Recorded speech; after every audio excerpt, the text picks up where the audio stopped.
பொலிவுடன் மாலை நியூஸ். சென்னை ஈக்காட்டு தாங்கலில் பிள்ளையார் கோவில் முதல் தெருவில் பிரசித்தி பெற்ற ஸ்ரீ வரசக்தி செல்வ விநாயகர் ஆலயம் அமைந்துள்ளது. இங்கு ஆண்டுதோறும் விநாயகர் சதுர்த்தியை முன்னிட்டு ஊர்வலம் மற்றும் பண்டிகை கோலாகலமாக நடைபெறுவது வழக்கம். அந்த வகையில் இந்த ஆண்டும் விநாயகர் சதுர்த்தியை முன்னிட்டு அபிஷேகம் மற்றும் ஆராதனைகள் சிறப்பாக நடைபெற்றது. இதில் ஏராளமான பக்தர்கள் கலந்து கொண்டு சுவாமி தரிசனம் செய்தனர்.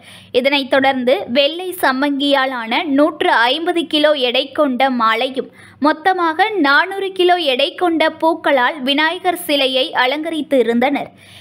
இங்கு விநாயகர் சிலையின் உயரம் 10 அடியும் அகலம் 8 அடியும் கொண்டு வடிவமைக்கப்பட்டுள்ளது. தொடர்ந்து மாலையில் அலங்காரத்துடன் கம்பீர தோற்றத்துடன் வரசக்தி விநாயகர் ஊர்வலமாக வந்தடைந்தார்.